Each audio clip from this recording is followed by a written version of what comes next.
Hello, I'm Les Bennett, and I have the pleasure of serving as the interviewer for the AAPS Distinguished Pharmaceutical Scientist series. The idea behind the series is to document for history and posterity those scientists who have had a tremendous impact and really generated the enthusiasm and excitement and the importance of our field over the years. Today we have the pleasure of, or I have the pleasure of interviewing Professor Gerhard Levy.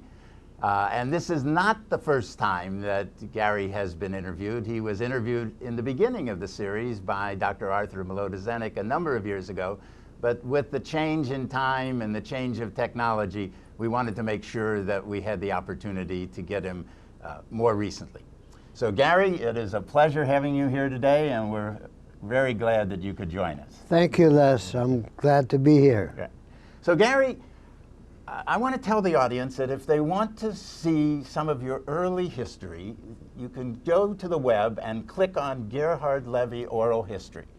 And you will find an oral history with Gary interviewing from his life, really, in terms, it's from the Holocaust Museum, and it's Gary's early life. Gary was born in Wohlen, Germany, and prior to the Hitler regime, and his family had to move to Shanghai eventually. And I was intrigued to find out, because I've always wondered why you had an interest in pharmacy. In Shanghai, Gary studied plumbing, but I also see that you were an apprentice in pharmacy. So tell me about the apprentice in pharmacy in Shanghai. Yes. I had to quit school during the Japanese occupation because there was no business for my parents or for anyone else. And going to learn metalworking involved getting 3 meals a day, and that was very good. So I did that. I was terrible at filing blocks of metal.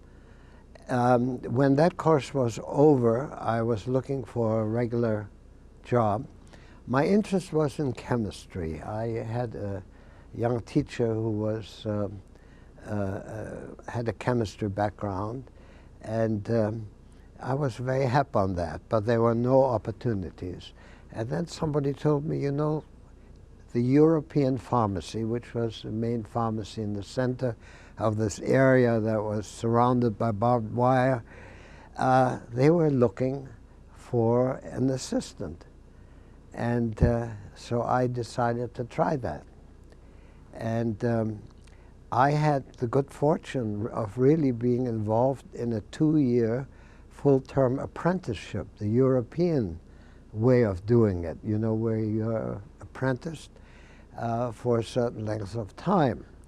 And by the end of 2 years, I was what you would call a prescriptionist. As again, in Europe, there are typically young women, but also men, who do this. Well, there's one owner, a pharmacist, who has a doctorate, usually in chemistry.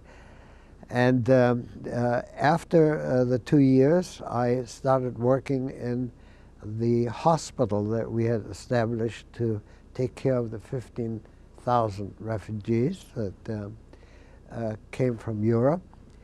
And I worked with about 6 or 8 pharmacists under very difficult conditions, because most of the preparations we made were folded papers, powder papers, and so you couldn't have a fan, of course there was no air conditioning. Moreover, our scales were hand scales, sensitive to 5 milligrams. If you took the small one, you had to hold it up and, you know, do your work with the other hand, and you couldn't have a draft.